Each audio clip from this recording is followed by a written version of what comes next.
Okay, we're going to continue my discussion on string crossings. The stop and roll is what we've been talking about. You've been going roll. Hopefully you can do this pretty quickly where you start to feel the new level without having to disrupt the rhythm too much. So you still think stop the bow, you stop moving, find the new level. That way you're not practicing with tremendous gaps in the tempo or the rhythm, which is its own problem, and then you have to eliminate that. So I think the last thing I was showing you was Song of the Wind. Right, and we just did it over and over and over.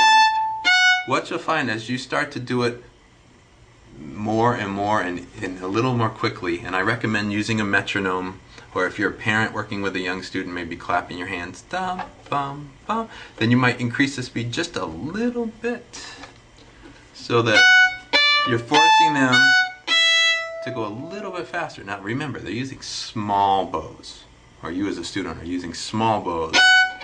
You don't want to get into a lot of bow right now. Find your new level. But as you start to increase tempos, you have to reduce the geometry. So there's something called the E string side of the A. I'm in the middle, I go towards the E, but I don't hit the E. Back to middle, towards the D string side would be the D string side of the A. I didn't hit A. Right now we're just working with the A and E, so we have the E string side of A string. And on the E we have the A string side of the E string. So it's a reduced angle. You don't have to go as far. And you know, you don't necessarily have to know about these things to use it. I think it's a subconscious thing. As I increase my speed, I move less distance. Watch my right elbow. I'm not doing it from the wrist. I'm just not, throwing my elbow up in the air. That's a bigger motion. That's a little smaller. That one was much smaller. So you are playing in the middle, almost thinking between the two strings with just a subtle amount. It's still the full arm moving. I do not go up and leave the elbow behind, but it's playing on the inner side. Make sense? And you should then learn say you make a practice bracket out of a string crossing that's giving you problems.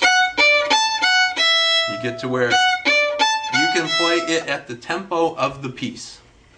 And then you go back and you see if you can start a couple measures before your practice bracket. In this case I'll start at the beginning, but don't always start at the beginning. Then the beginning is always good and it gets weaker and weaker. Just go back a couple measures. Force yourself to learn how to start in the middle of a piece. But here, see that string crossing? We're using small bows in the middle. We're not playing into the string or anything, just short bows.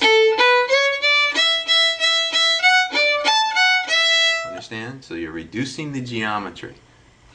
Good luck.